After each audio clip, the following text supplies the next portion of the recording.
gentlemen, what the world's been waiting for, what the world needs now, the one, the only, amazing, original Johnny Blaze. Often imitated, but never duplicated. Here's Johnny. Ladies and gentlemen, I'd like to welcome you all to the amazing original Johnny Blaze Show. It's always great to be here as I blaze right in with my karate kick.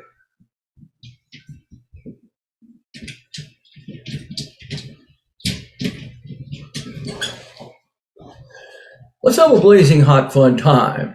When I was a child, my parents couldn't afford to send me to college, so they sent me to a dog training school. I learned how to sit, stay, and roll over.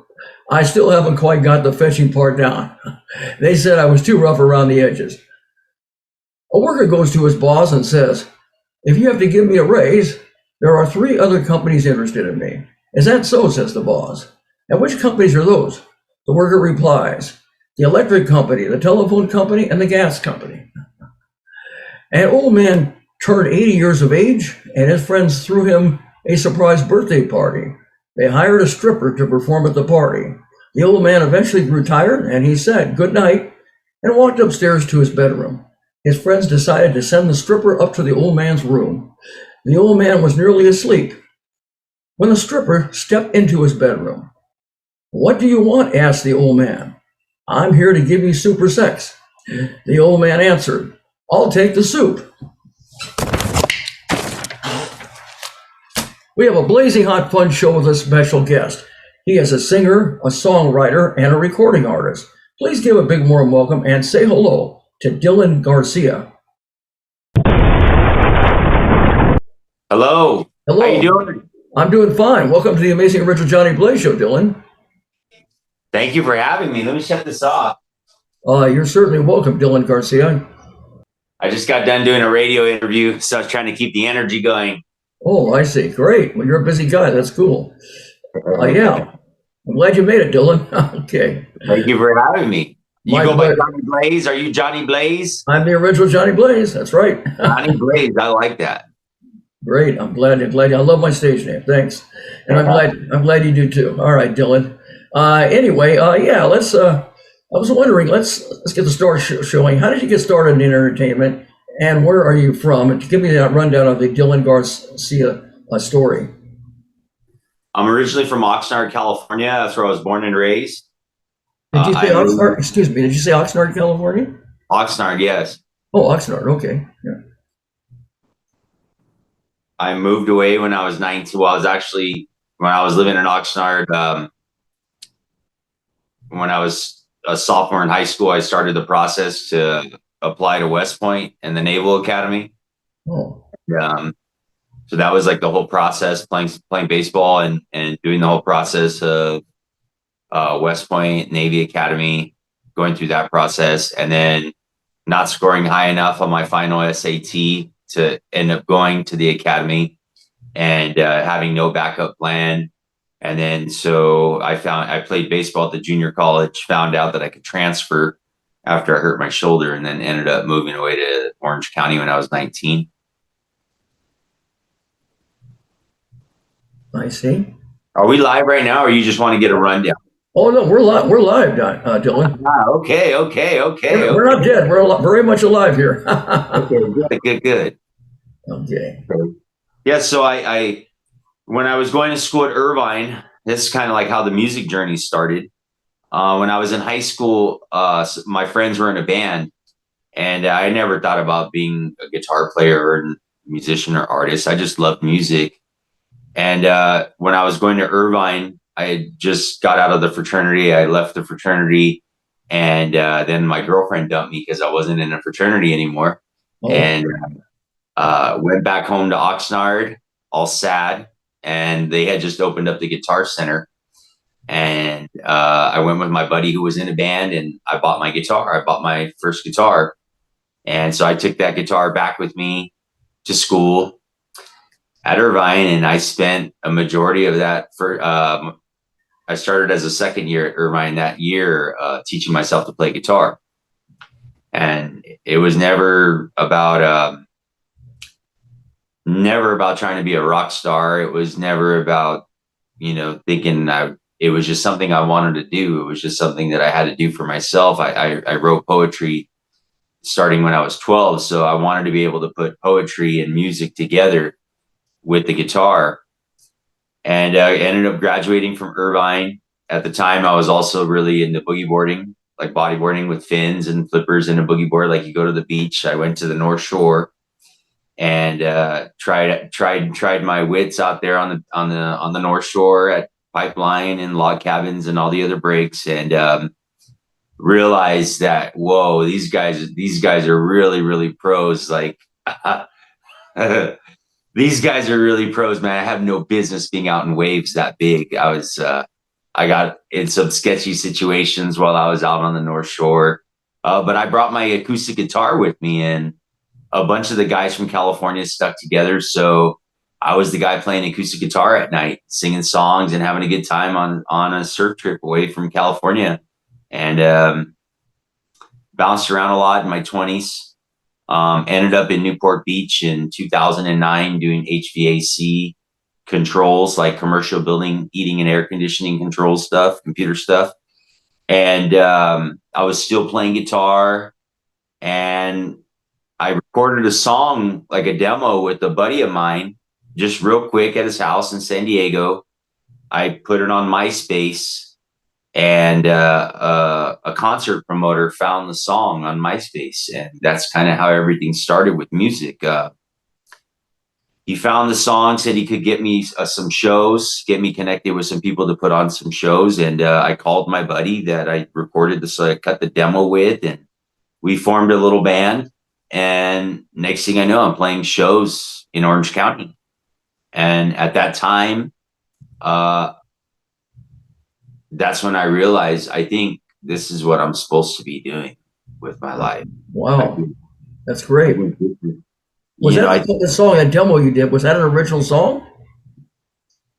the demo, yeah, it was an original song. I thought I was going to be when we recorded, man, and hearing all the instruments on the song and not just playing my acoustic guitar. I thought, when I heard that song, I thought I was going to be bigger than Elvis at that point. Really? And it's your first song you record. You're an art, and you hear yourself and I mean, we got some shows. It was so funny because when we had our shows, we never rehearsed. We would only rehearse before the show. It was like, because my buddy lived in San Diego, the other guy lived in West Covina, and I'm living in Newport Beach, and we're coming together every weekend to play these gigs.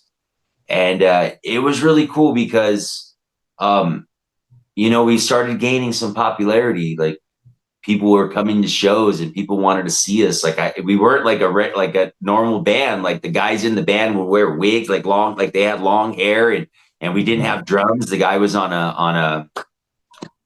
the box you sit on. I can't think of the name right now. On a cajon, and he would play a cajon, and I played acoustic guitar, and my buddy Richard played bass. And we didn't take it seriously. We were just having fun, and sure enough, we ended up getting booked for a Battle of the Bands for the Warped Tour. This is 2009. Wow. And the Battle of the Bands was in Fullerton at the Slide Bar, I believe it was called. And we placed third, and part of placing third, we got studio time at a recording studio, at a real recording studio. And I started lining up shows, not knowing they weren't in it. They all wanted to do their own projects and do things. And, having a band is really hard. And so we had a bad vibe before a show. We were going to have a show Friday and then go to the studio Saturday morning. And then Saturday night, I got to perform Saturday. That Saturday night, I got contacted by a promoter like, hey, we want you guys to open up for this reggae band in Long Beach.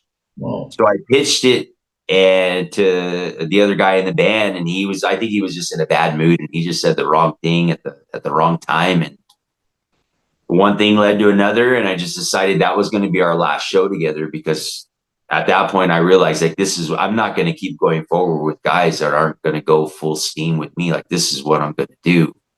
And luckily my boss, the contractor that I worked for, his son was in like a death metal band that was signed to a record label. So he understood my whole thing about, because he had a son that was doing music. He understood, as me being his employee, that I was doing music too. And,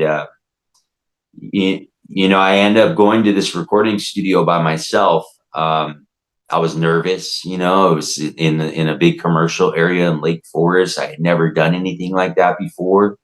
To me, I was like catching the biggest break ever. Like I was going to win American Idol or something, because I was just going to be able to go record. And Wow. they cracked me up. They were expecting a band. I show up by myself, and they connected. They hooked me up to the recording equipment, and I'm sitting in a sound room, and I have my guitar, and I'm just sitting there thinking like, wow, look where you're at right now. Like, how cool is this? And I remember the smell of the wood of the studio. Like, I'll never forget the way it smelled when I walked in. And it always stuck to me, like that smell, and being in that room with my acoustic guitar for the first time. Like it really, I've never gone in detail about that experience, but it really, like, I felt like I was where I was meant to be. I felt like that moment, like, and I recorded like 6 songs. Like, they just let it run. Like, they had drums and the whole thing set up for a band to come in, and it was just me. And, that really, doing that and realizing like, I think I can really do this. Like, it's not just about whether you could do it or not, but it's also about having confidence that you could do this stuff as well. And these songs now in your recording studio, you're doing one after another. They're all your own original songs? All my own original songs. Yeah. All songs you write your own material. You're not only a guitarist and singer, but you're a songwriter. Great. Yeah, songwriter. Yeah, I play guitar. I haven't composed much music as of lately. I realized to delegate that stuff to other people that are really experts in that. I find the music and I write the lyrics to it, and then I record everything. As you can see, I'm in my studio right here. Wow. I record everything at home. And I taught myself how to engineer, how to do my own recording sessions, record other people. And I'm just kind of learning on my own, like, just like guitar. Nobody taught me how to play guitar. I taught myself. I have I bring a little different kind of, I play guitar a little different, I record a little different. The way I like vocals to sound is a little different, as somebody that would have went to school, and I always get, I get compliments like, that I do great mixes, and my thing is clarity, the sound of clarity, like crystal clear clarity where you can hear everything really good. That's always like my biggest thing that I go after when I'm working on a song. And, fast forward to now, like I said, I just got done. I have a new song coming out next week. I was on the radio promoting that right now, and I let them do the radio debut on the Cruisin' Oldies show. Shout out to Angel Baby. He let me call in and introduce my song before it comes out and and it sounded really good on the radio, man. Now, on your songwriting, now you start off with music first or lyrics first? Music. I need music that's it's like the music hits, and then the words come. It's whatever the music brings out of me. And where do you get your ideas for songwriting? Is it based on personal experiences or anything else? No, a majority of personal experiences. Yeah. I used to write what I think people would want to hear, but then when I started writing what I wanted to hear, I think that's what made a big change in my songwriting, which it made my songs more relatable, as opposed to what I think people would want to hear, or this would sound so that people are going to. No, it's like, you got to make songs that you could listen to, that I would want to listen to while I'm on a car drive, and I wouldn't get tired of. Well, something you want, but you also want your audience. You want the people listening to be interested in it too. Yeah. Of course. To be able to connect on a personal level. Right. Now, what kind of music are we talking about that you go for and you play? Is it rock? Is it pop? Is it folk? Is it country? Is it rhythm and blues or gospel? To be honest with you, when I started playing guitar, it was acoustic reggae. And now I do funk and soul music. Oh, I see. Okay. Yeah. Do you prefer more upbeat, fast songs, or do you prefer ballads, or do you like them equally, or And you find it- Yeah, I like a balance of upbeat songs and slow songs. I've been really honing in on my singing because I've also like, I know how to rap too, but I've been honing in and teaching myself how to really use my vocal cords in a distinct way that sounds different from anybody else. What kind of do you have a tenor voice or do you have a? I couldn't tell you. I don't know. I don't know how you would what's a tenor. I'm not that like Has a higher range. I took singing lessons myself in the past, so it's a higher range. And usually in sing, I don't know if you taught yourself how to sing or did you take any lessons? Or you never took any lessons, just been learning as I go. I see. Well, usually there's breathing exercises. You have to use your diaphragm and go up and down the scales, and you learn how to breathe properly and also hold your notes. That's important. Yeah. I know there's breathing exercises. I actually, at one point at the beginning of the year, I thought about hiring a vocal coach. But then at the last minute, I decided not to. I said, "No, I'm gonna keep trying to do it do my ways, do my way that's different, not necessarily the traditional I see. way how they warm up and go up the scale and stuff like Well, that." it doesn't hurt to have a But vocal no one's coach. ever taught me though. No one's ever taught me. Well, that's up to you. That's up to you. If you prefer just teaching yourself, go for it. But if you think that it can help you with a vocal teacher, it won't hurt. It's up to you. Yeah, I know it won't hurt at all. I mean, it's not like it won't do, it won't do any bad. I know that. That's great. Now let me ask you now. So you had a band in the past that didn't work out. Do you have a band right now? No, just me. You're solo. Just me. When I perform, if I can get my whole team out, for some of my songs, I have backup female vocalists that I've collaborated with that I'll bring them on stage. But I mainly do everything with my DJ. I'll have my DJ do my set. For instance, tomorrow, my whole set's already on a laptop, so I just plug in my laptop and it's ready to go when I perform. Oh, I see. Okay. Yeah, And that provides you with the background music to your background music. Yeah, the background music to perform to. I see. Do you prefer to be by yourself doing that, or do you prefer having other people?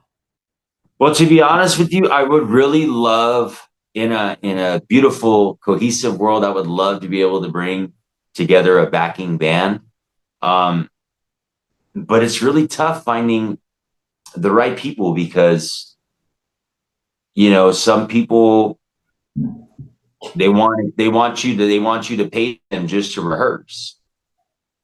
Some people want money up front. People, Wow.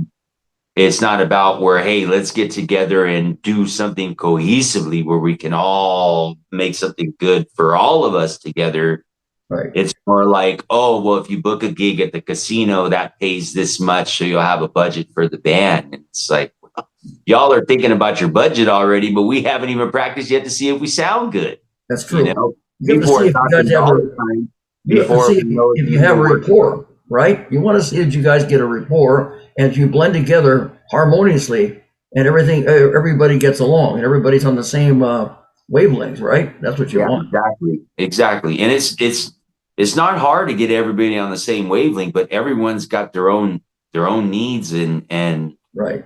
And like I said, like trying to put one together. I mean, but everyone right off the bat, it's like you're hiring a record producer. They want to know what your budget is just if you want a backing band for a show. Wow. Okay. And that's why everyone needs to make money, I guess, Of course. Well, yeah. You've got to pay the bills. That's for sure. You got to everything. Yeah. But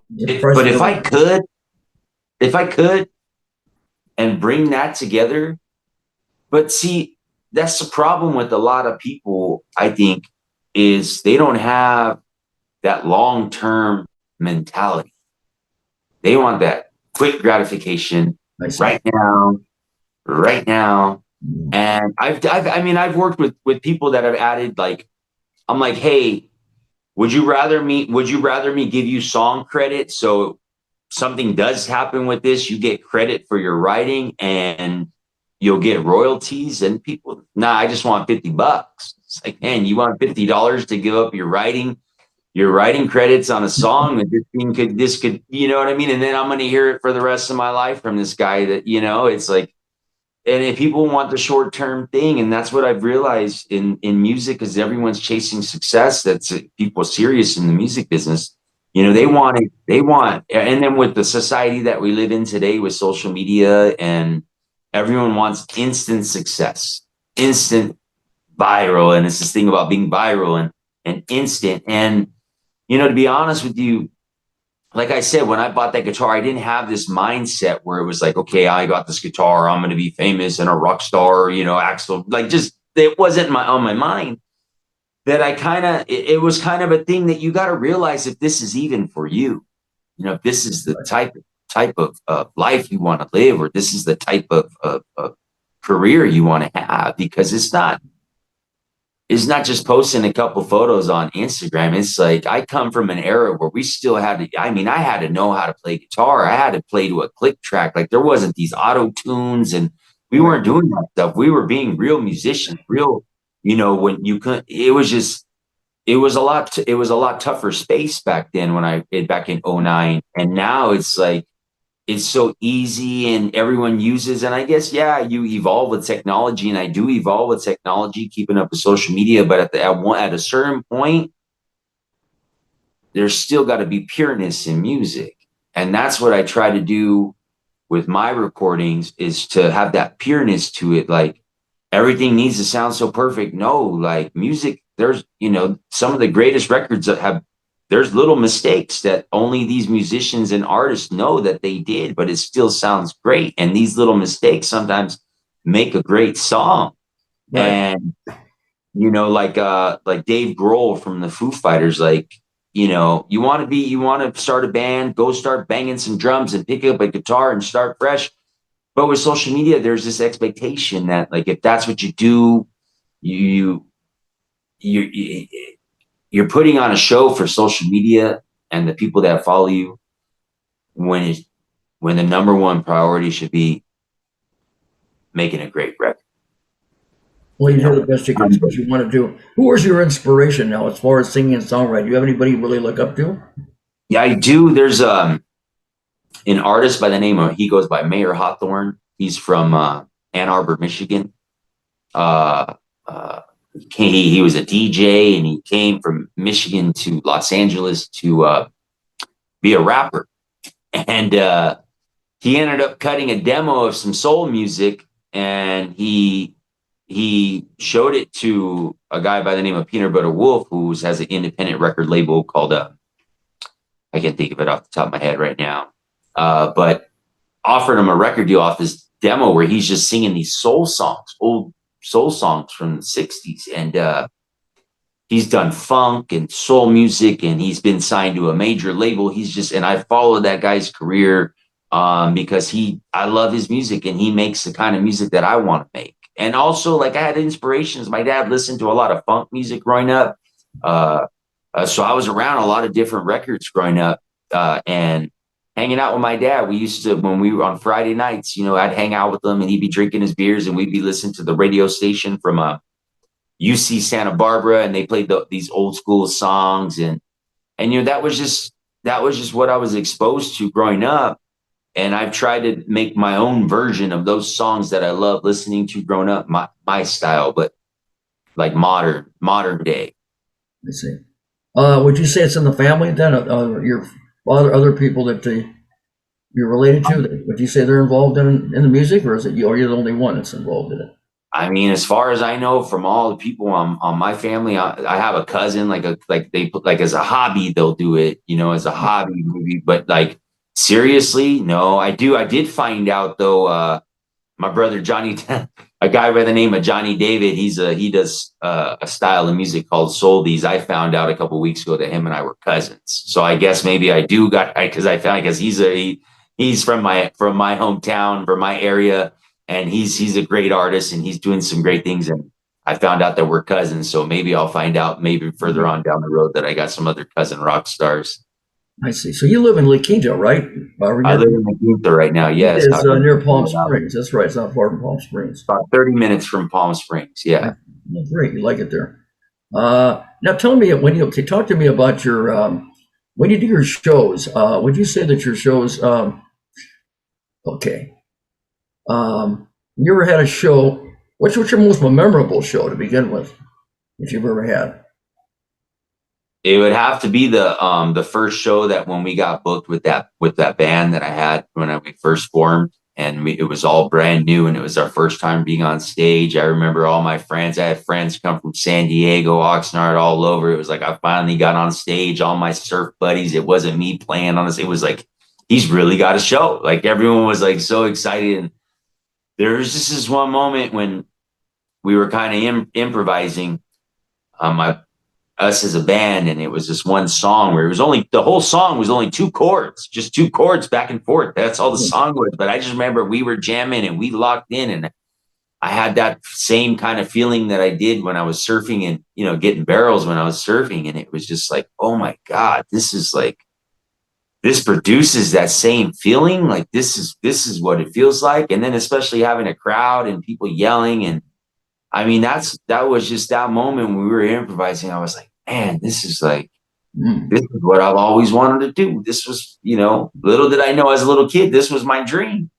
It was meant to be for you. It was meant to be, man. What was the name of your very first song that you did? You recorded that original song. What was the name of it? What was it called?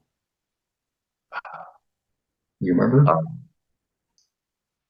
Undivided Attention.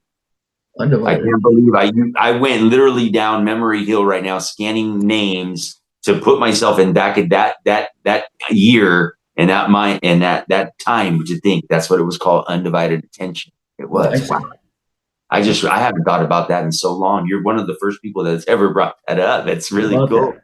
Now you have a current song, one recent song called Vulnerable. How did you go about creating that song? Oh, that was that song. I had it. Like I was able to get it done fast. It came so naturally because when I originally I had two compositions that I had. The one that I was working on, I got stuck on, but I went back and listened to the music that I ended up creating Vulnerable to. And I still haven't even finished the song that I was writing because I got distracted. I still haven't finished it to this day. I got distracted from Vulnerable, and that song, it was just like, those words just came out of me like, I don't want to show weakness, even though I'm vulnerable. Those just came out of me out of nowhere when I was listening to that music. And I was like, oh my God, I don't want to show weakness, even though I'm vulnerable. I'm like, oh my God, that just sounds like so good too. Like it's the truth, when we're vulnerable, we're exposing ourselves. That's based upon what really happens in life. That's right. That's phenomenal. Yeah, in a way that it was still like it was a song about that I wrote for my marriage, for my wife, and it was a song that I wrote for my wife and I. It was like I put it out on her birthday. It was like a song, like it was just everything in that song was just like everything that I wanted to say to her, but like in a way that it was like sensual and like in a way where it's like showing gratitude for like, hey, like I know sometimes things ain't perfect, but we still got a roof over our head.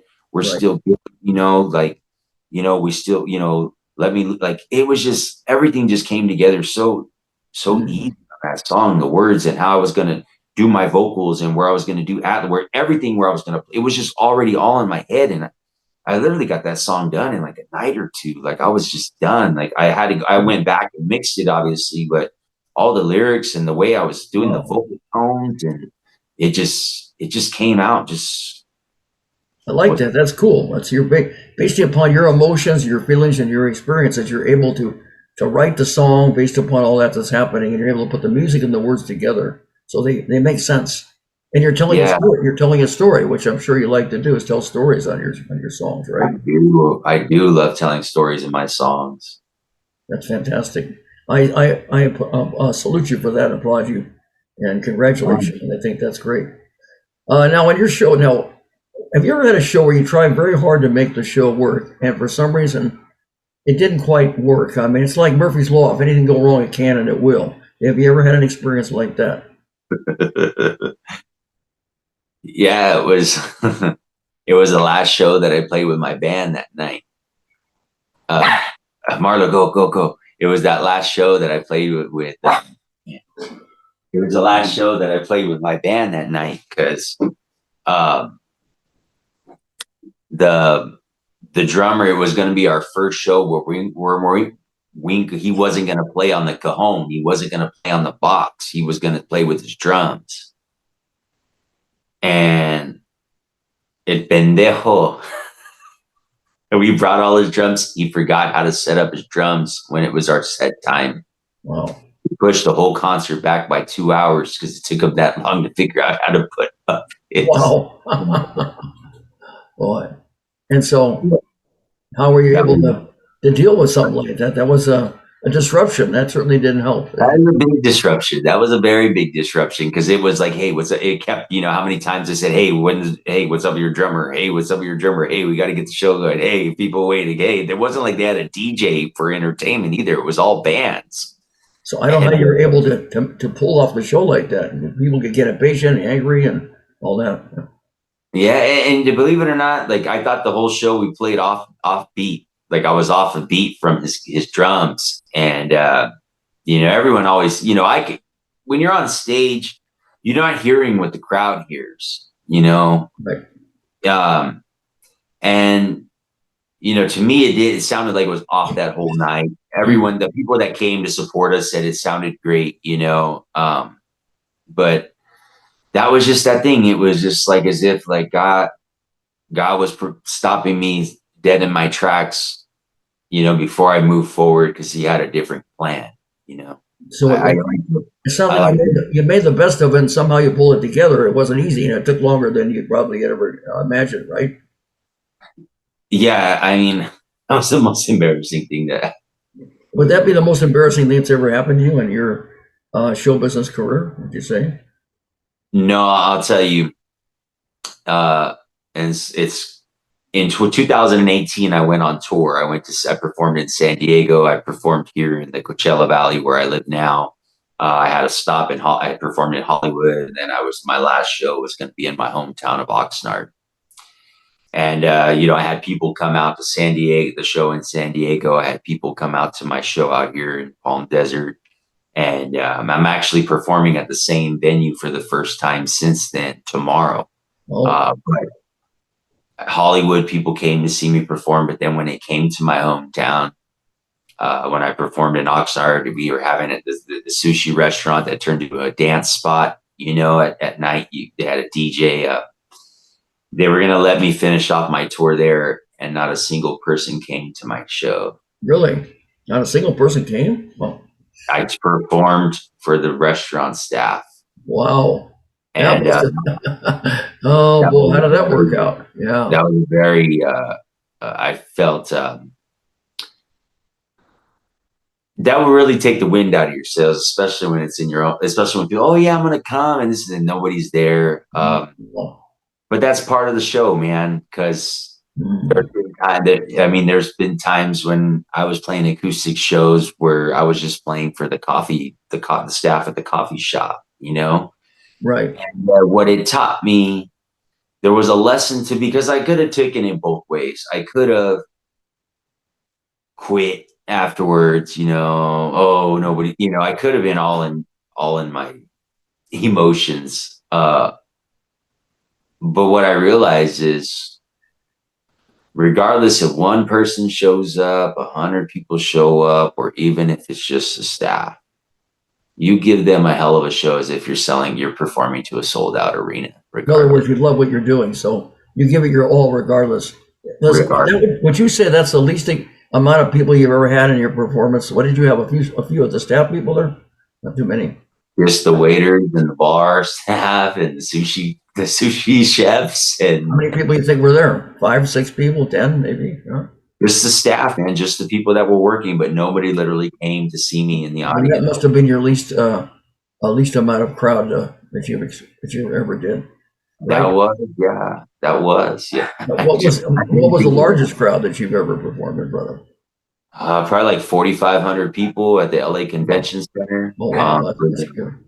The original Lowrider Super Show, where they have both levels of the LA Convention Center filled with lowriders, and really, a guy that I met, because I went to the Latin Grammy Music Week in November of 2022 out in Las Vegas. I was out there for Latin Grammy, and I had performed at a showcase, and I met some people out in Vegas. And the guy that I met in Vegas, he was partners with the people that were putting on that Lowrider Super Show, and he got me on the bill, man. I mean, I actually performed twice that day, because Really? they had me go on before they had me my set time, but there was somebody with the fire marshals and people, and then they had me perform even a second time when the whole so that was a big turnout, and that was a really big That sounded stage. very successful, very fulfilling. That one.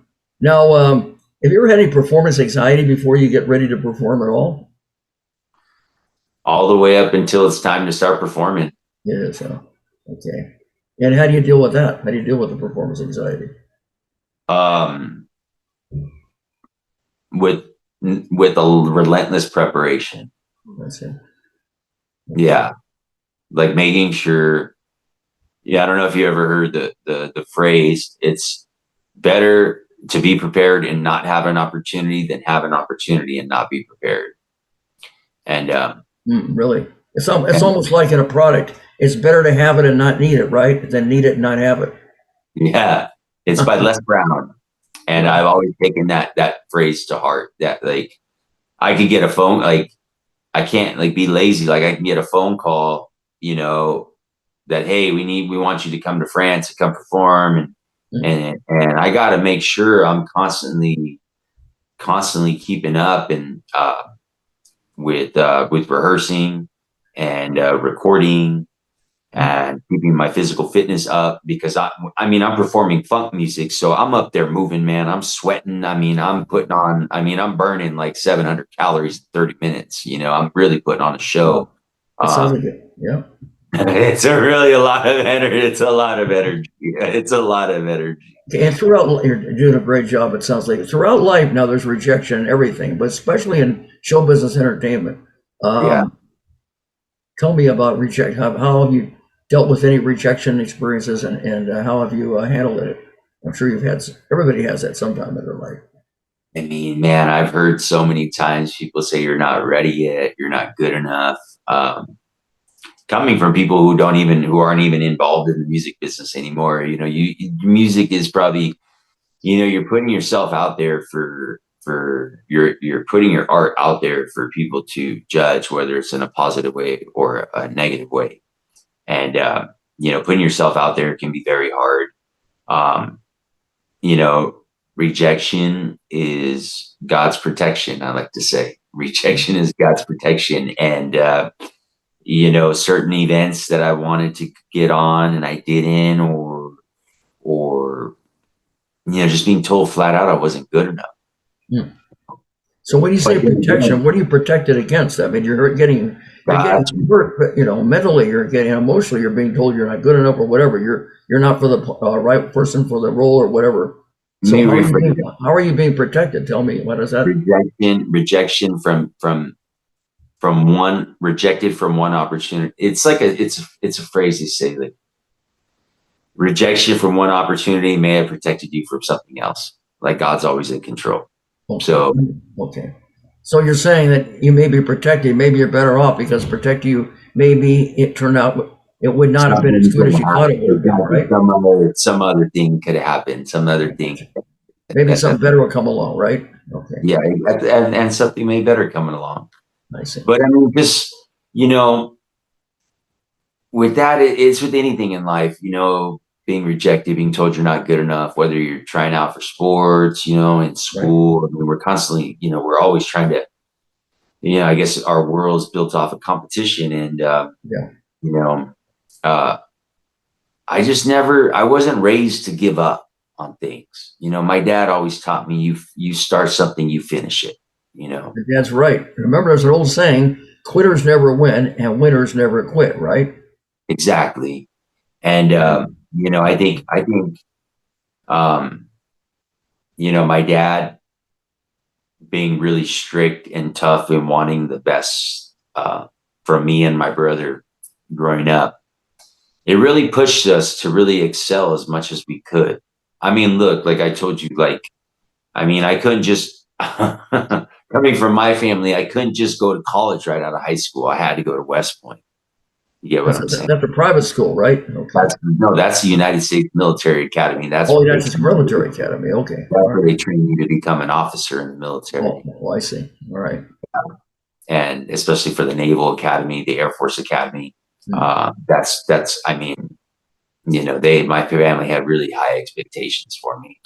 And I guess it's a good and a bad thing, but it really made me have high expectations of myself and to do the best that I can do in whatever that I'm doing.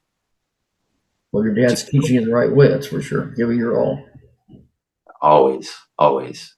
That way you don't have any regrets on anything. Now, when you do your shows now, do you do any meet and greets and sign autographs and take photos with your fans?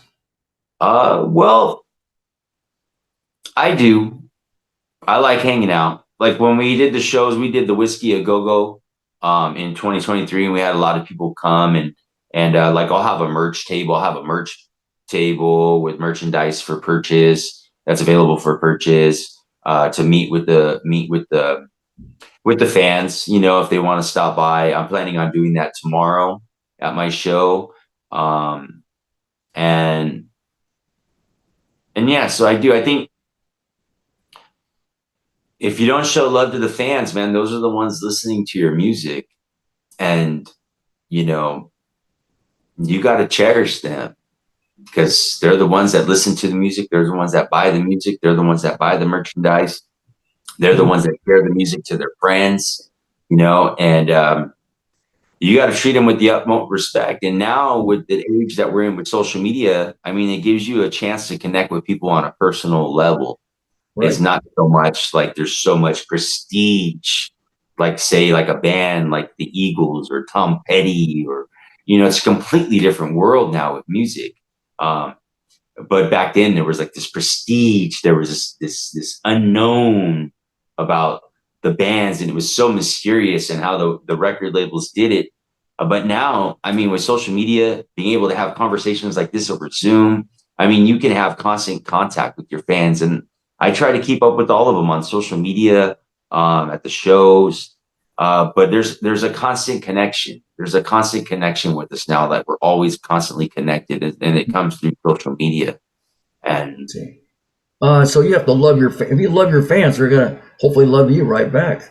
I mean, that's what we want, man. That's what we want. We want them to love our music. And one of the biggest things that I've learned, and this part goes back to about what we were talking about, rejection. One of the things that I've learned, I don't choose what song the people are gonna like.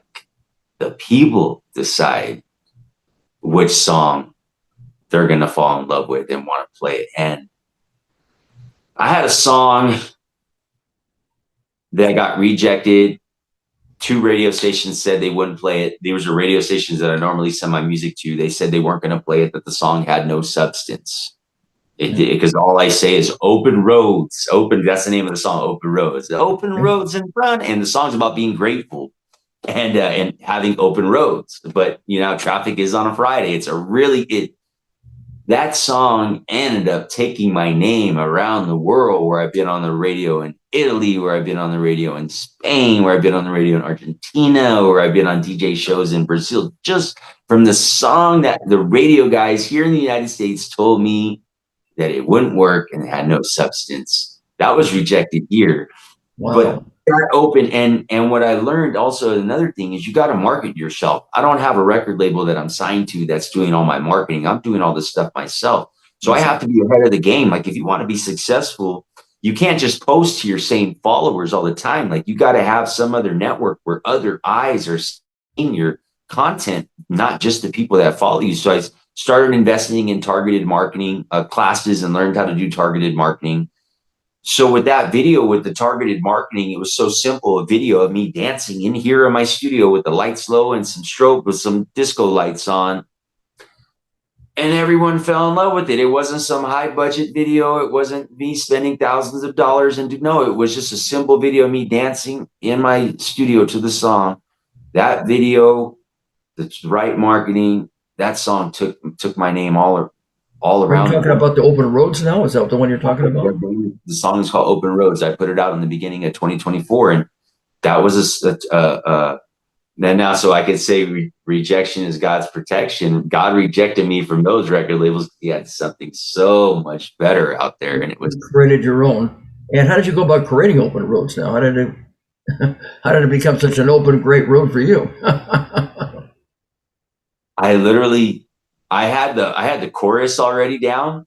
Groove to the music. I said, go and get your. I had that chorus already down, like, Wow. and I started the song that way. But the way it was structured by the guy that composed it, it was like, it was as if I could have two chorus, like have the chorus part, but have two different choruses at the same time in each chorus part. And I know it probably doesn't make sense, but it worked because then he goes, I was in my studio. I left where I had a feeling that something good was going to happen. I came home and I was working on that song, Open Roads, and I was in my studio and I had the chorus already groove to the, but then I didn't have anything else after the chorus. And as I was recording the words, cause I was just singing in the moment, I was just, whatever's coming through me, just whatever's being brought out of me with this music. And the words came, open roads in front of me. And I stopped literally and I was like, what was that? Like, and I had this feeling, like I had goosebumps as I said, open roads. Like it was something. And it was open roads in front of me, but you know how traffic is on a Friday. And open roads in front of me, you know it's going to be a good day, baby. And it's just, that song really just took off. And it was so cool because one of my dreams is to always have a song in English, but people were singing the song word for word in English and didn't know what the words meant. You know, they're singing along. They know the song word for word.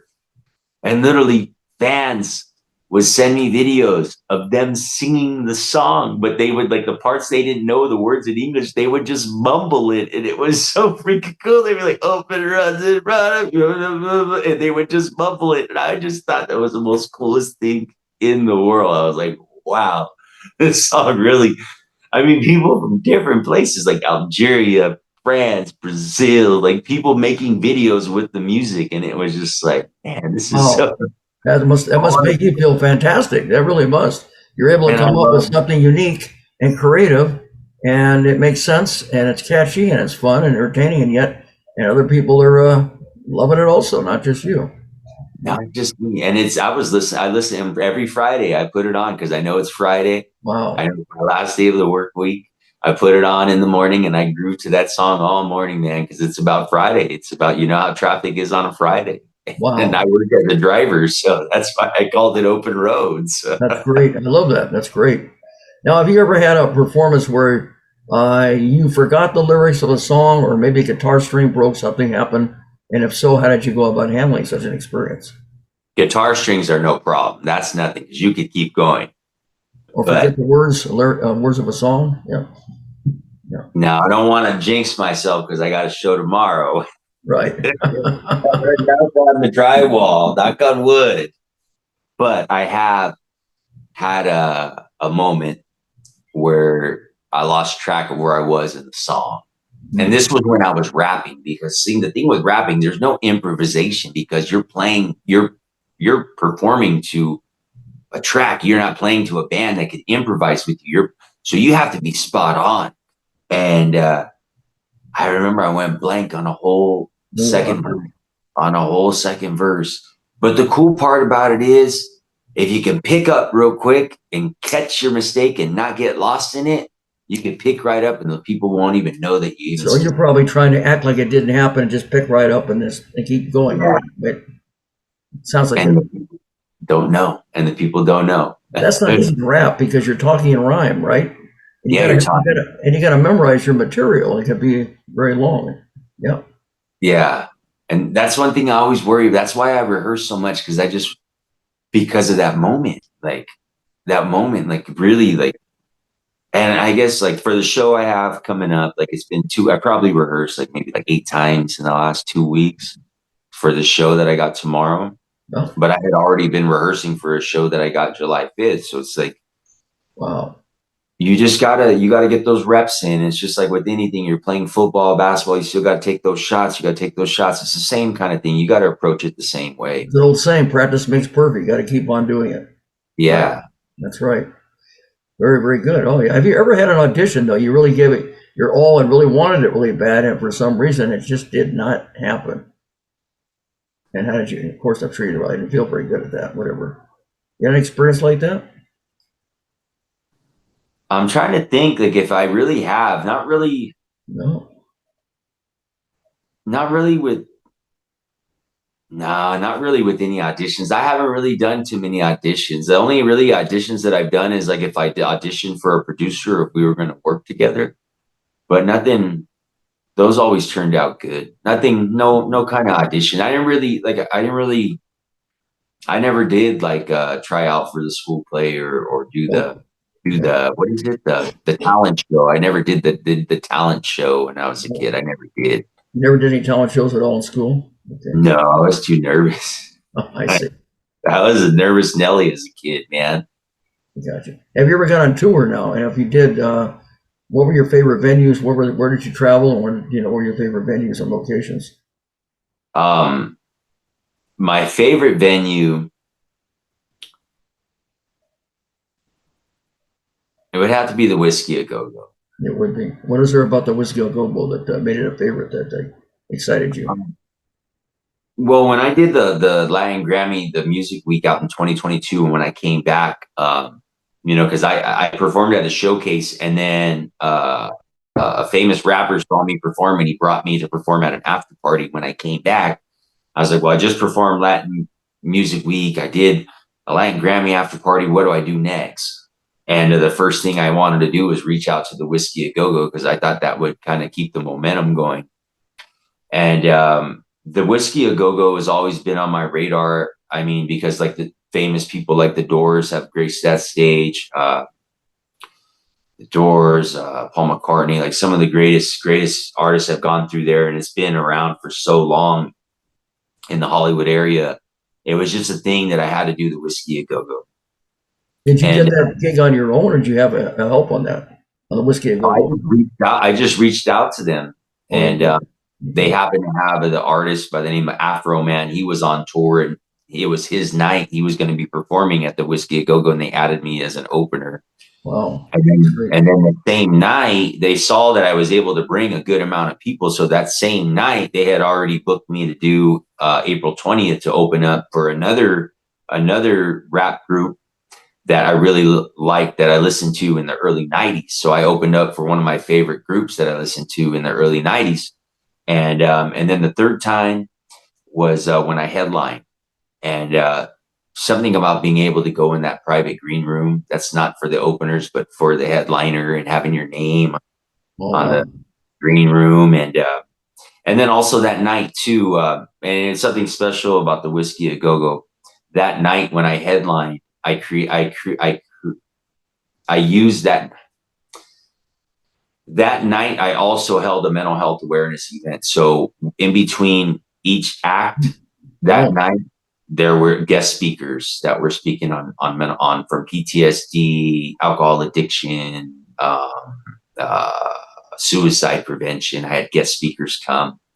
And that will probably always be one of my favorite events, because it wasn't just about the music that night. It was about, helping people and relating with people and letting people know, like trying to erase the stigma of mental health and let the people know that are suffering out there that they aren't alone. So you're doing charities also, it sounds like. Yeah, I'm actually having an event next weekend too. I'm fundraising money. I'm putting on a performance it's called the Academy of Musical Performance. It's here in Indio. It's a nonprofit music school.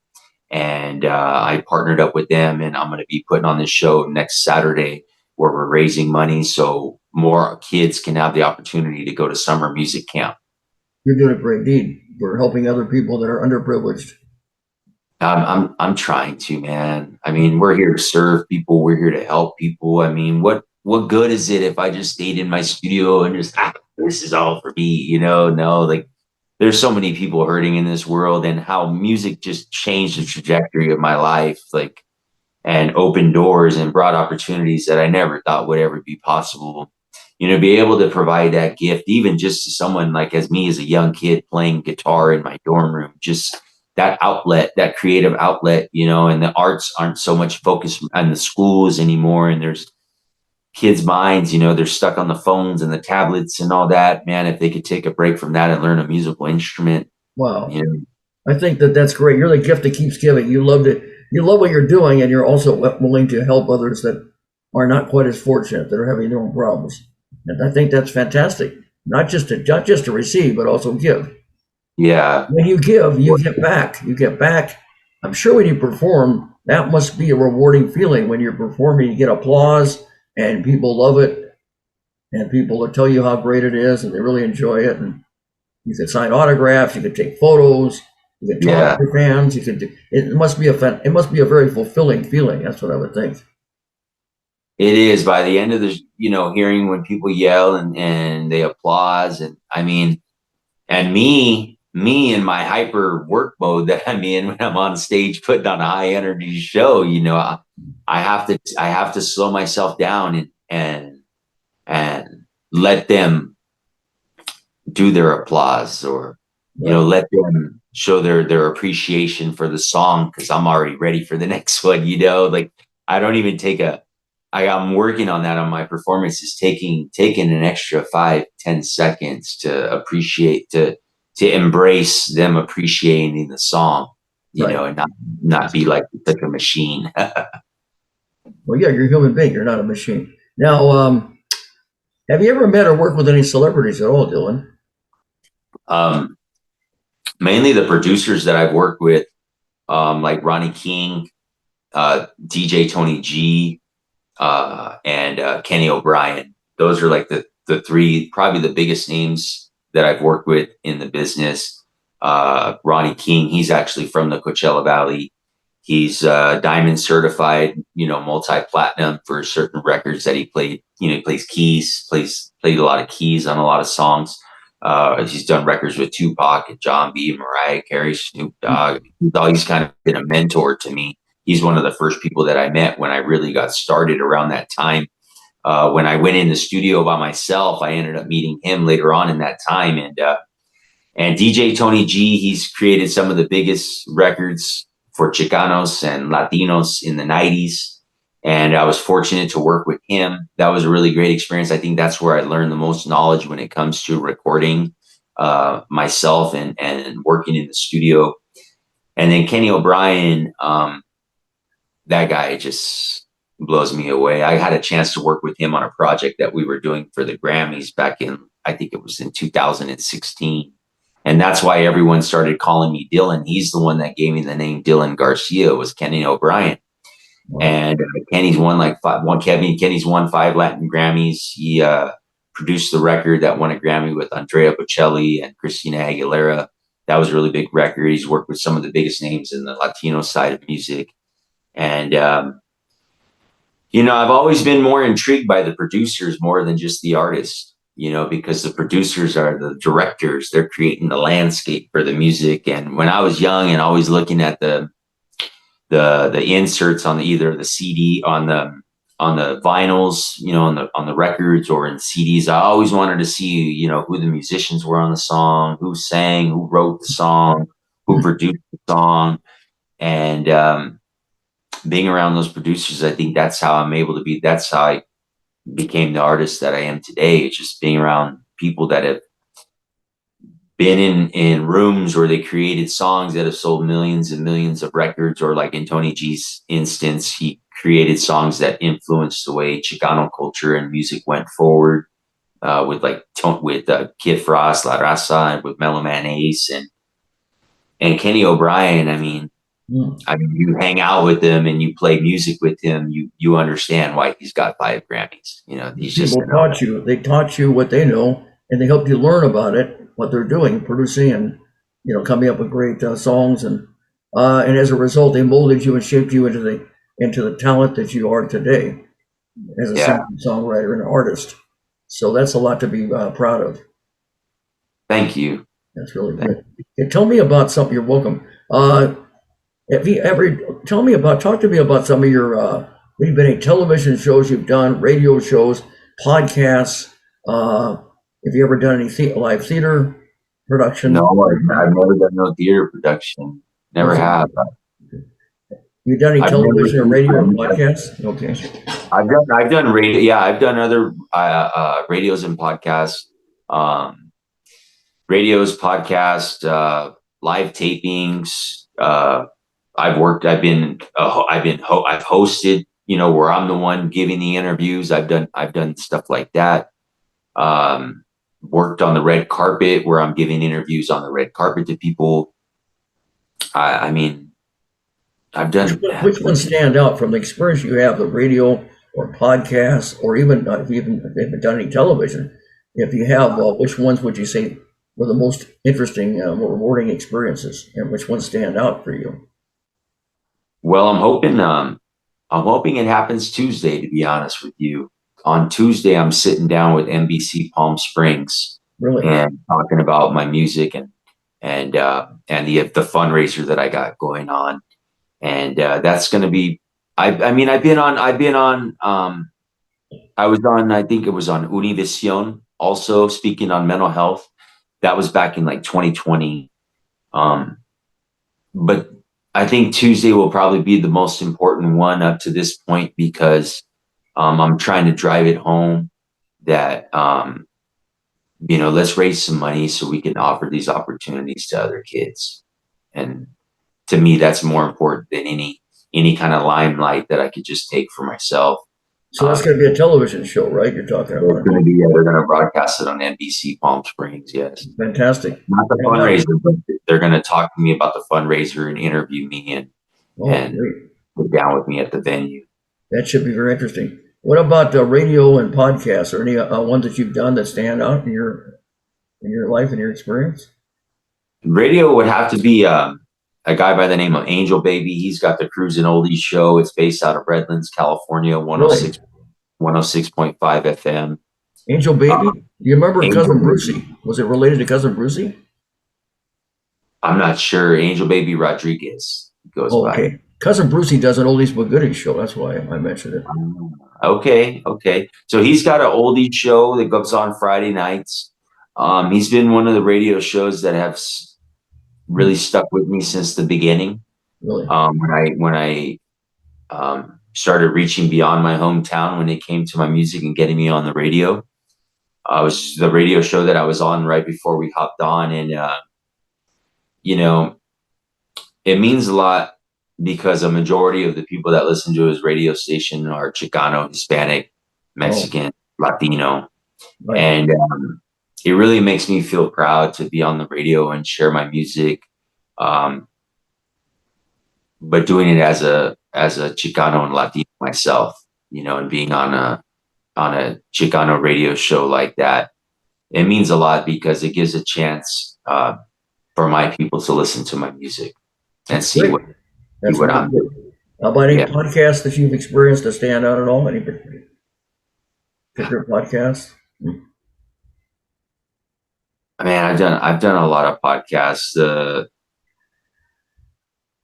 Probably the most meaningful one, the podcast that I did was probably a couple weeks ago. Besides yours, Mr. Johnny Blaze. That's what I wanted. That's interesting that you say. I want you to tell you, I know podcasts are very popular, especially when the pandemic came about. People were in, they could not go out. Because podcasts, you can hear, and people can have great interviews on podcasts. But what's interesting is people are creatures of habit. I want to see what you think. This show is a video cast, which I tell people it's even better than a podcast because you can not only hear it, right, but you can see it. You know what they do? They go right back, oh, it's a great podcast. But why do you think that's the case? That the people don't recognize that something that's common sense, that it's a video cast, it's not a podcast. You can hear it and see it both, and yet they don't recognize it. They go right back to the same thing. Oh, that's a great podcast, isn't it? What do you think about that?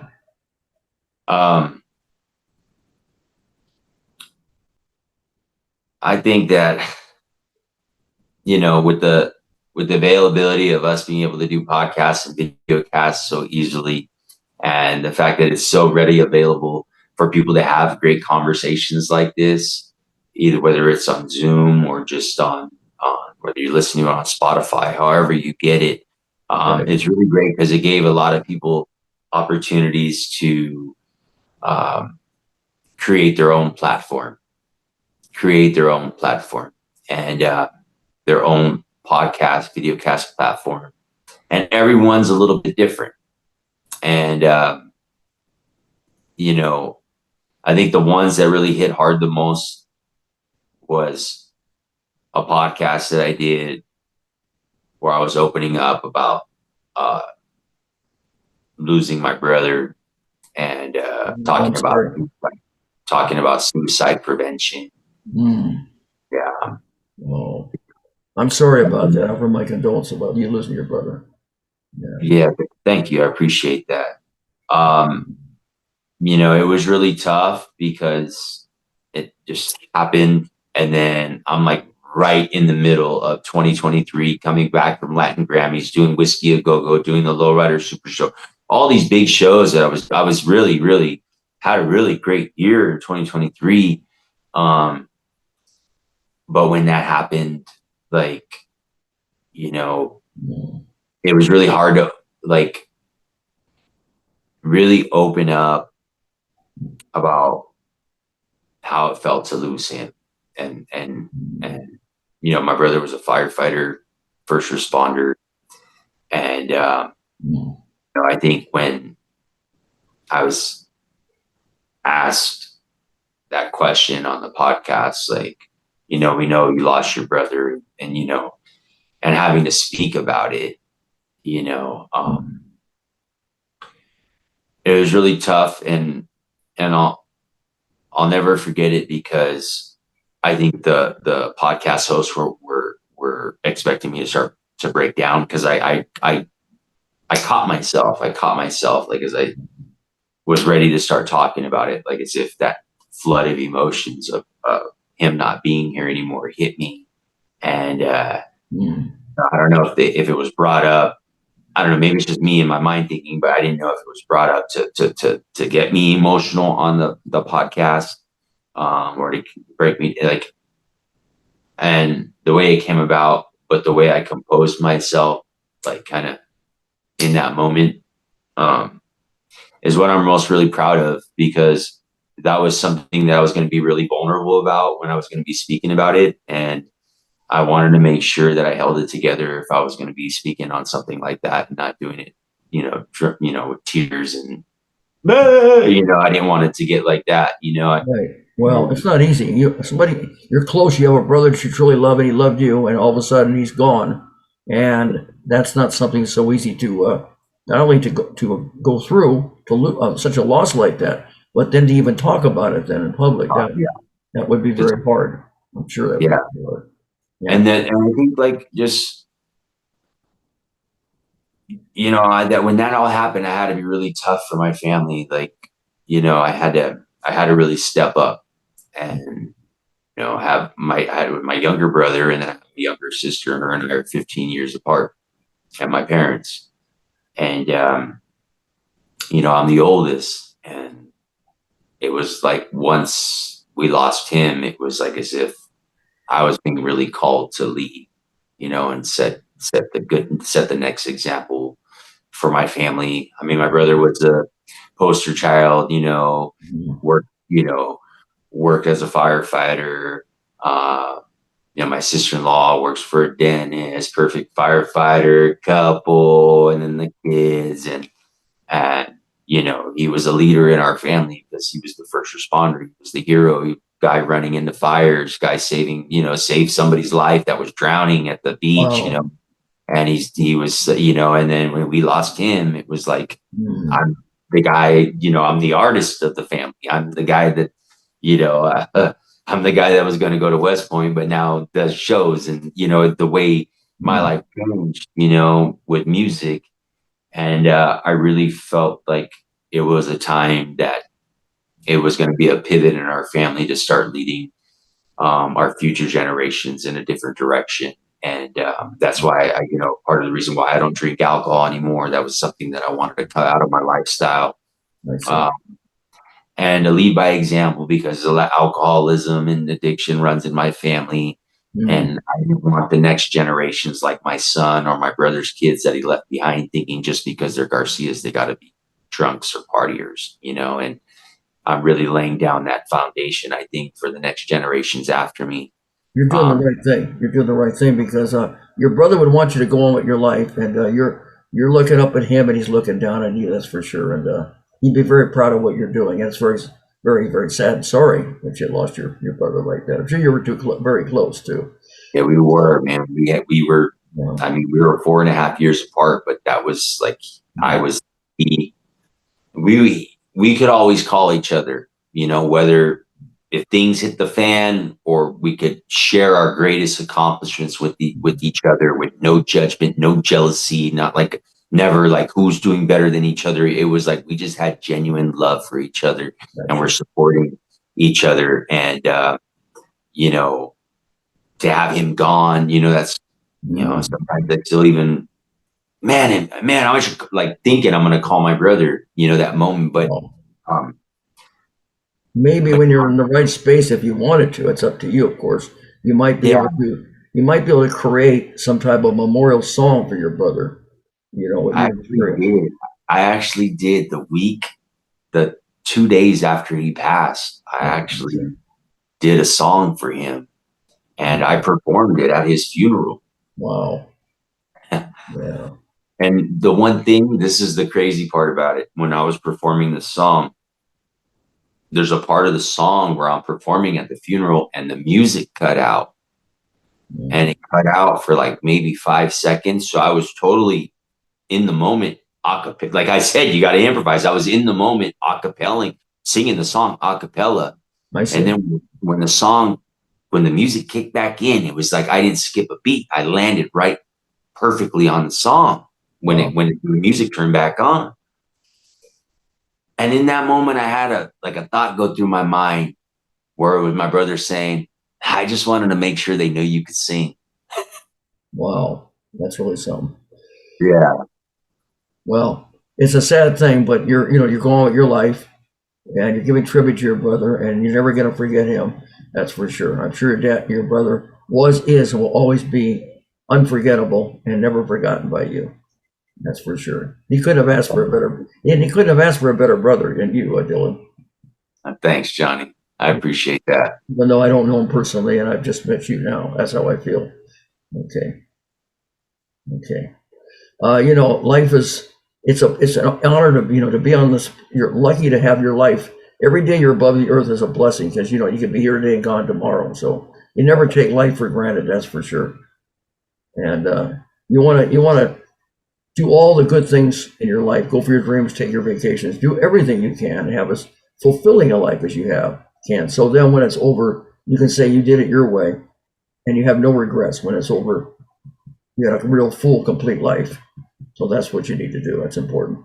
Anyway, getting off of that now, let's talk about. I was wondering if have you ever would you like to ever collaborate with anyone? I would. I like to collaborate with the artists that I looked up to, Mayor Hawthorne. I would love to collaborate with him. He was always been one of the guys on my radar. I'd love to collaborate with. I also would like to collaborate with a Christian artist that goes by the name of Toby Mac. I would like to work with him. I think he's a great artist. You never know, you might be able to. What about opening up? Is there any particular places that you'd want to open up for?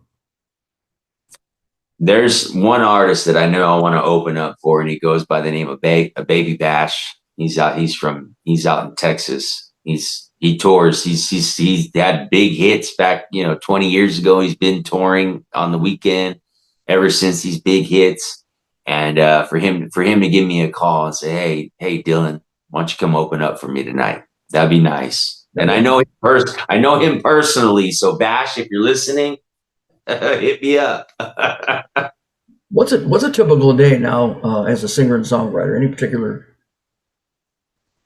and recording artist, of course. typical day, my typical day starts about between 4:30, 4:45 a.m. I start the day by reading a biblical devotion. From the biblical devotion, I'll read for about 30 minutes. If I have time, I take the dog out for a walk. I get I exercise, pretty much almost every day. And I got to have a day job. I have to go to work. I have my day job. And then when I'm done with my day job or in my lunch, I mean, I've even done interviews like this on my lunch break. Like, it's just, you got to be available. And hopefully you can coordinate your schedule where if you need to do a podcast interview during your lunch break, you could do it like this on a Friday night with you, Johnny. You gotta, and then like tomorrow I'm performing. So it's like, I mean, this is on top of a full-time, job that I have. When you say you got a day job, what kind of a day job are you I work as a medical courier. As a what? A medical courier. Oh, medical courier. Okay. Yeah, I'm a driver. Oh, I see. Yeah. For medical supplies and stuff like that? No, just paperwork. Just paperwork. Okay, I have a friend of mine. He's a courier also. That's what he does. Yeah. He uses car quite a bit. He's a driver. Yeah. So what else? What else in a typical day? Is there anything else that's involved? If I'm lucky, I get to get in the pool too. Oh. Like today out here, it is 107 degrees today, so. Well, yeah, you're in the desert, so it would be really hot. Yeah. But I mean, it all varies. After one night, I could be getting everything ready for a set so I could start rehearsing or getting things ready for a show. One evening, I could be recording in the studio. After work, I could, be rehearsing. At this point, there's always something going on that I have to do with music or checking the marketing, checking data. It is, I mean, when you're trying to really, stay independent, you got to wear all these hats, unless you got some record label doing that for you. But I mean, for me, I'm my own record label. So, I got to invest money in this. There's a lot. The music business ain't cheap. It's not cheap to work with people too. Like, there's a lot involved in it too. You don't have time to be bored. You're busy. You're a very busy guy. Very dedicated. I don't have time to be bored. I don't. I'm already productive enough guy as it is. Like, so I'm glad it keeps me busy because I couldn't just see myself sitting down watching TV. Gotcha. How many singles now would you say, and also albums, have you produced and recorded? Well, I have 100 and I think about 115 songs in my catalog. Wow.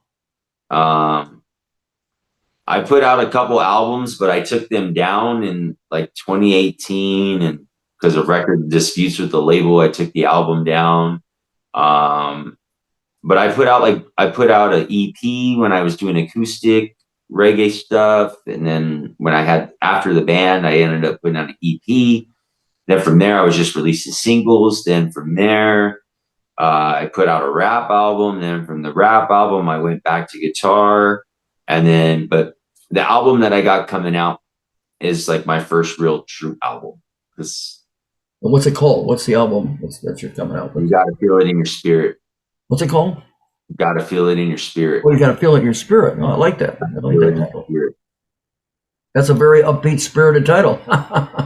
It's a good song too. There's a song on the album. I decided to name the title of the album after the song. Gotta feel it in your spirit. It sounds like there's some gospel involved in it. A little bit, yeah. If you saw the artwork for the album, you might think it's a whole gospel album, but it's not. I don't really curse in my songs. I don't really use too much vulgar language in my music. So it's kind of, I wouldn't say PG, but it's not, F this. No, I don't do any of that stuff with my music. I learned long ago working with Ronnie King, you can't cuss, man, because they can't play it on the radio. And if they can't play it, idea. I don't think that's a good idea. Get paid. To me, that's low class to cuss. It really is profanity. Yeah. It's better to be dignified and speak with, something decent and honest. And there's always a word you can use. More clean. Something that's more clean. Right. And I've always stayed true to keeping clean records and clean language. This album, it tells a story from beginning to end. I haven't decided if it's just going to be 16 songs or 17 songs. Um, a good amount of it hasn't been released yet. And this is something I really feel proud of, because there's songs that I never released in like 2020 that are going to be on it that are good. I just felt like they were too far ahead of their time that I had to wait to release them. And there's songs too. I've also written songs where I'm trying to manifest something in the future. And this I did a song with DJ Tony G, and it was about manifesting performing at the Whiskey A Go Go. And the song, I'm driving down the strip on Sunset. I've paid my dues. I've earned my respect, and I'm going to keep climbing my way to the top, and it's going to stay that way. Wow. And that song was about me singing. When I was recording that song back in 2021, I was visualizing seeing my name on a marquee in Hollywood. And sure enough, it happened. It did. It happened a year and a half later. So you love doing originals from what you're telling me. What about cover songs? Have you ever done any? I have. I actually did a reggae version, acoustic reggae version of Tom Petty's Won't Back Down. You did. And that's always been a favorite song of mine by Tom Petty. I think that's one of my favorite songs that he put out was Won't Back Down. And I put that one out. We shot a video.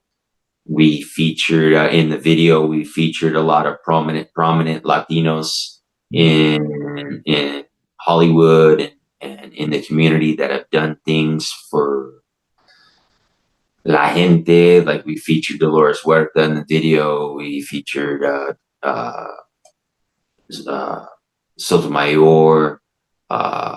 Who else we featured? We featured all these Latinos from, whether it was from South America, up here in Mexico, United States, Latinos that have done influential things for our people to move us forward. And that was really important. And at the time while we did it, Won't Back Down, because that song's so powerful. And I felt like I needed to cover that song, Tom Petty. You can stand me up at the gates of hell, but I won't back down. And then there's another cover that I did by an artist by the name of Mishka, which is a song. It's called Lonely, and it came out in 1999. And I finally covered it. It's going to be on my album, actually. I just covered it recently. And it's a really sad song. The chorus goes, I wouldn't cry, I might make a flood, and I don't know if I could swim that good. Wow, that's interesting. That's a powerful lyric. Very powerful. It took a while to captivate that feeling and that emotion. It took a while. That one took me a while to record because it's such a sad song, and learning how to convey emotions in a sad way so people can feel your pain when you're singing was something new in that song that I had. Yeah, that's sad.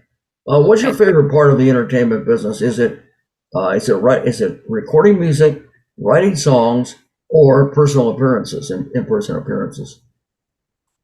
I think you got to like all of it, man, or you're not going to like this business, because you got to do all of it. My favorite thing, though, honestly, I mean, I love being in my studio and recording, but it's nothing greater than when you're performing those songs live in front of a crowd. So you're saying that you like them all equally, or is your favorite in-person appearances and performances, or is it recording music or writing songs? All of it, but it would be, if I had to pick one, it would be performing. It's in-person appearances, okay. Yeah. Performing on stage. That's what my favorite performer, Elvis Presley, said. He missed the closeness of a live audience that time. I interviewed him over in, I think that was in New York that time. Really? In a press conference. That's what he missed the closest of a live audience. That's right. Yeah. You get that feedback when you have a live audience, Yeah. reaction to what you're doing, and that must be I think I'm interesting. doing all right. They haven't thrown tomatoes at me yet. Right.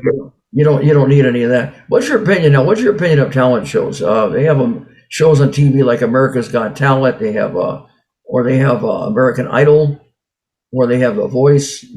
Different modern day talent shows. There were many ones in the past, of course. Those are the ones. Like Right Star now. Search. Star Search. I remember I used to watch There Star used to Search. be Star Search growing up. Well, yeah, Star Search was there. There were all I kinds of them in the past. There were 10 Max Amateur Hour, Art for Godfrey, Star Search.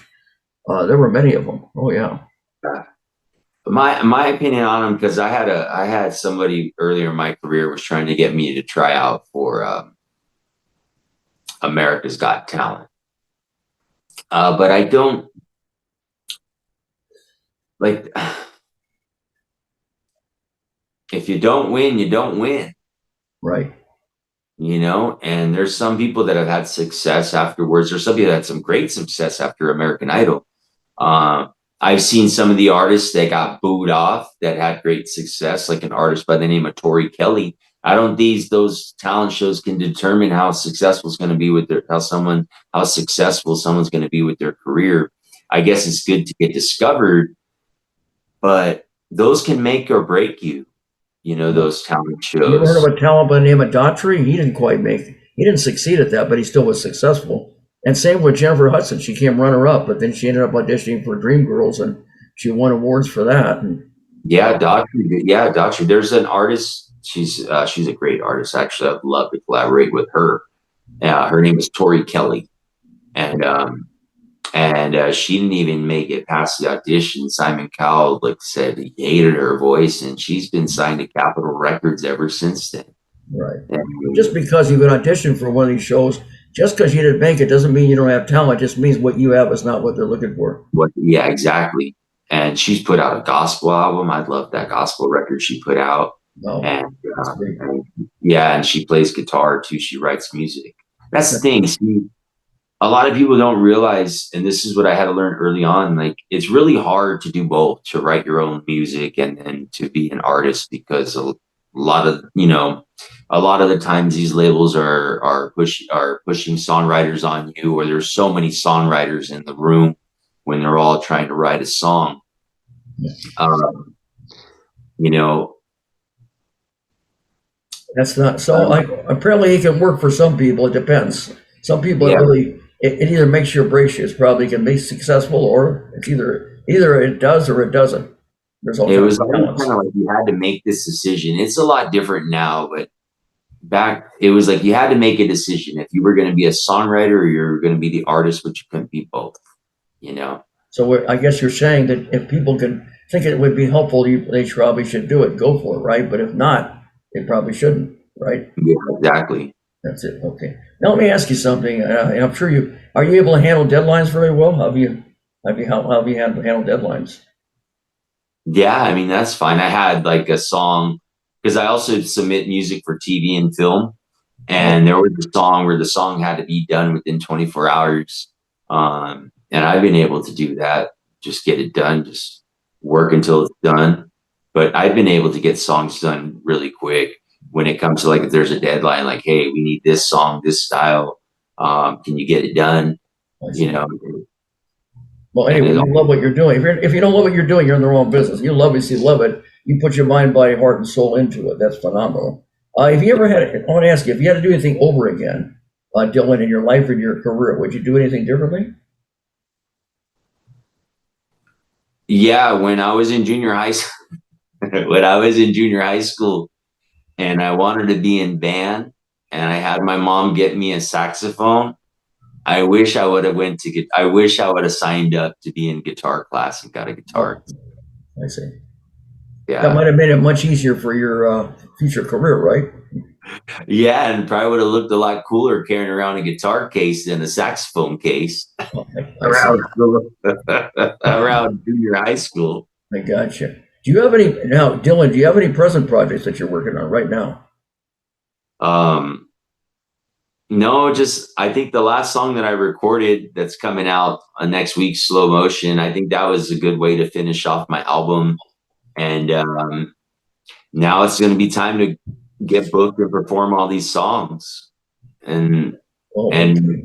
and then I'm always consistently writing, but I'm hoping to team up with some of these producers that I worked with on this album that I just finished, um, to work with them again, but do something a little bit tailored for me, tailored for where they worked with me already, so they know what I like, they know what I'm looking for, and do something really tailored in to me as an artist, and not just me searching for compositions and hoping I find one that's good, but actually get some people dialed in where they're really focused on creating the music that they think would go best with me. So you want to work with certain producers that can help you, I guess, make the best quality music possible. Yeah, but you don't have any specific projects in mind right now that you're working on or thinking about?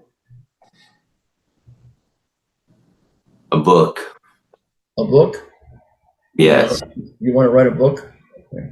Yeah, that's been something that's at some point would, depending on how everything goes with music, but that is something else that I want to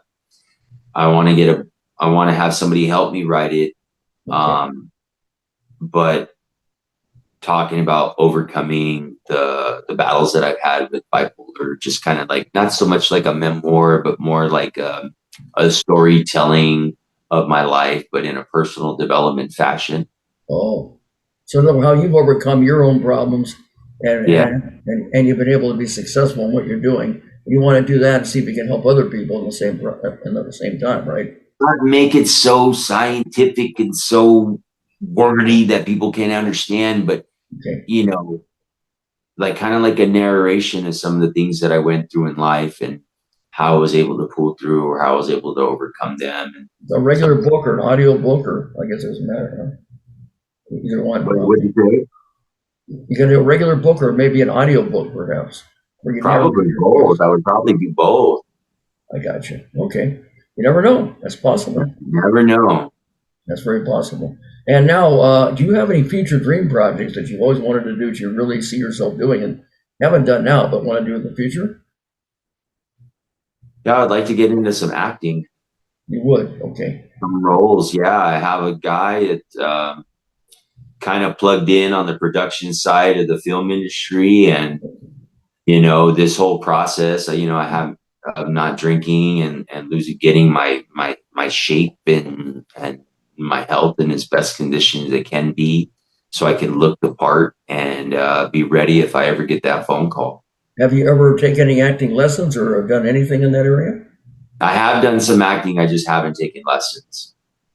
Okay. You never had any, but you ever had any acting roles yet? Or Yeah, I did like for the Latin, when we went out there for the Latin Grammys, we did this like commercial for a company that was giving us wardrobe when we were out there in Vegas. So we did like a commercial.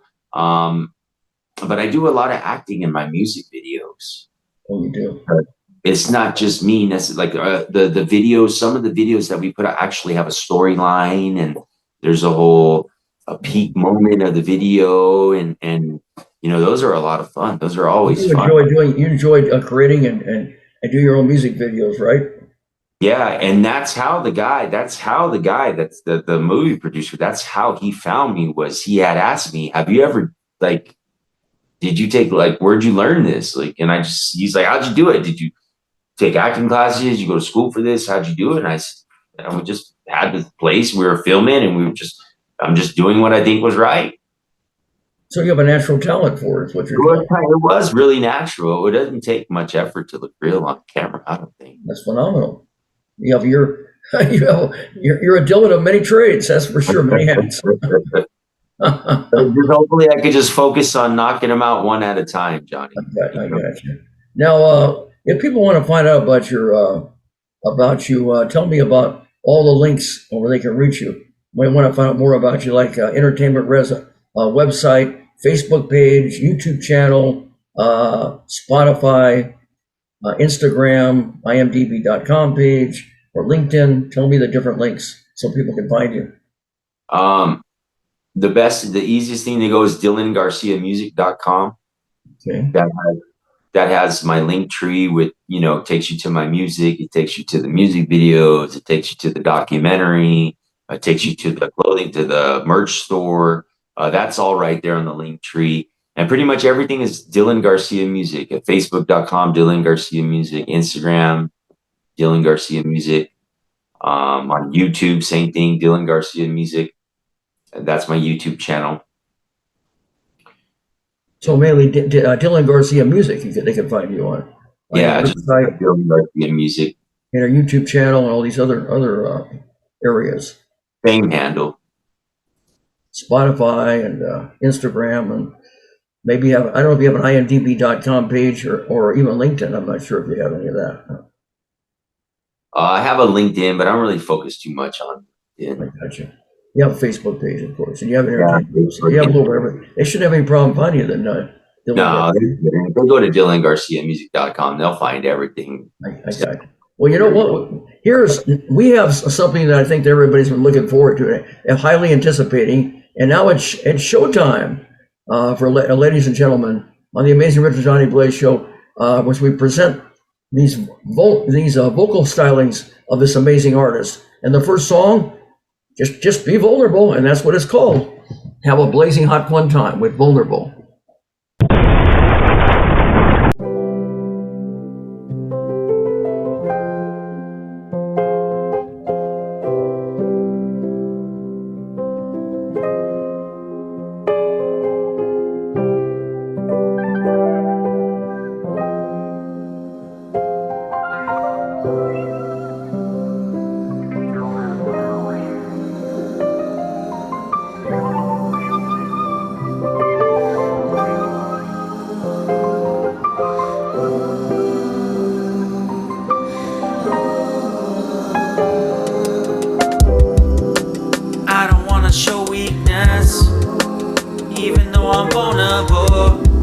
Vulnerabilities got me tripping. I just wanna say something that will ignite your mood. Oh, let me loosen you up. Oh, let me loosen you up. I know it's been a rough year. Things ain't go as planned. Well, that's alright. We still got a roof over our head. Oh yeah, I know it's difficult.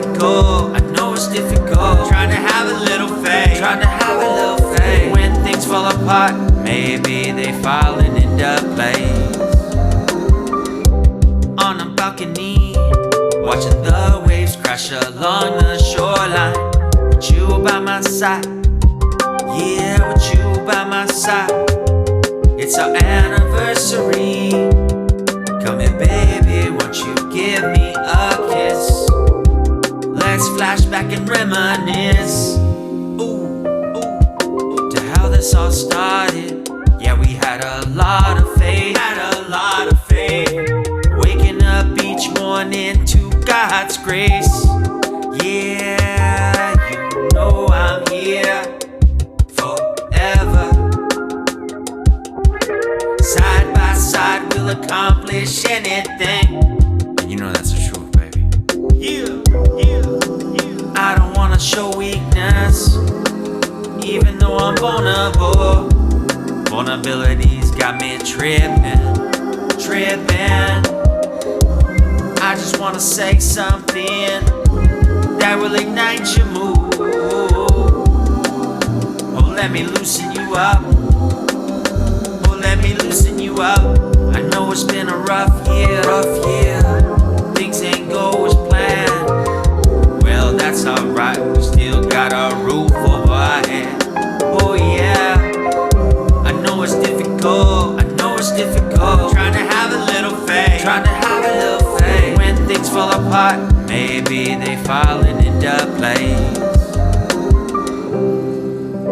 I know it's been a rough year. I know it's difficult. Trying to have a little faith.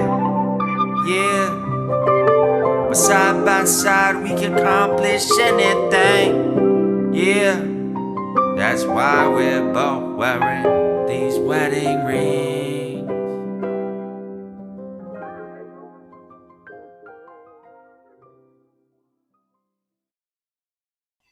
Bravo, bravo. What a great song, Vulnerable. Yeah. Thank you, Moving right John. along, ladies and gentlemen, the Amazing Rich Johnny Blaze Show with this great artist here, Dylan Garcia, singer and songwriter, and of course, anyway, we have another song for you. It's called Open Roads.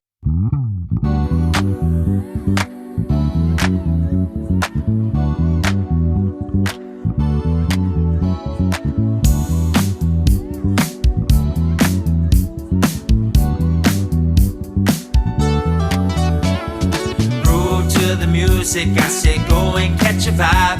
You gotta get your money, go and stay on your grind. I say groove to the music, I say go and catch a vibe. You gotta get your paycheck cause it's Friday night, sugar. Just groove into the music on this Friday while I'm driving. Yeah, open roads in front of me, but you know how traffic gets on a Friday, so I'm moving, swooving, grooving, ooh-wee, ooh-wee. Yeah, I'm moving, swooving, grooving, ooh-wee, ooh-wee, baby. Open roads in front of me, but you know how traffic gets on a Friday. Open roads in front of me, yeah. You know it's gonna be a good day, baby. Baby, baby, baby, baby, let's go! Catching all the vibes this afternoon. Yeah, the sun is shining extra bright. Maybe cause it's Friday, it's Friday. Ooh, maybe cause it's Friday, it's Friday. Groove to the music, I say go and catch a vibe. You gotta get your money, go and stay on your grind. I say groove to the music, I say go and catch a vibe. You gotta get your paycheck cause it's Friday night, sugar. Open roads in front of me, but you know how traffic gets on a Friday. Open roads in front of me, yeah. You know it's gonna be a good day, baby. Baby, baby, baby. Yeah, there's open roads in front of me. Whoa, whoa, whoa. Yeah, there's open roads in front of me. And I think right now that it's a moment to be grateful, grateful, grateful, grateful, grateful. Gotta be grateful, baby. Let's go! Woo, woo, woo. Yeah, there's open roads in front of me. Yeah, there's open roads in front of me. Groove to the music, I say go and catch a vibe. You gotta get your money, go and stay on your grind. I say groove to the music, I say go and catch a vibe. You gotta get your paycheck cause it's Friday night, sugar. Open roads in front of me, but you know how traffic gets on a Friday. Open roads in front of me, yeah. You know it's gonna be a good day, baby.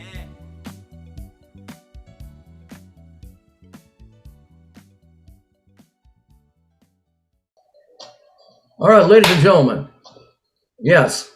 I want to thank my guest, Dylan Garcia.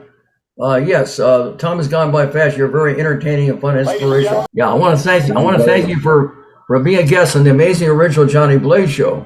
You've been very entertaining, very inspirational. The time has gone by fast. I really enjoyed having you.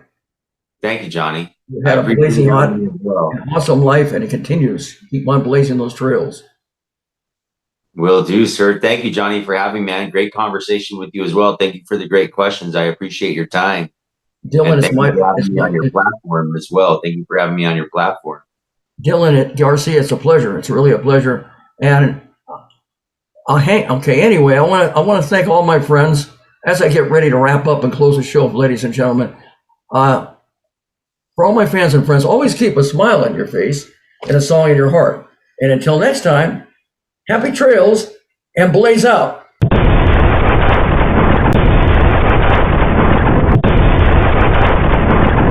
Ladies and gentlemen, if you would like to be a guest on an entertainment talk show, please send us an email at amazingoveriginal@gmail.com.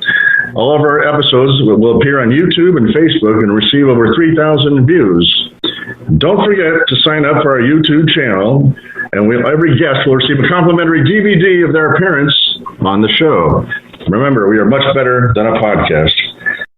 And now, the amazing, original Johnny Blaze has just left the building. Good night. God bless.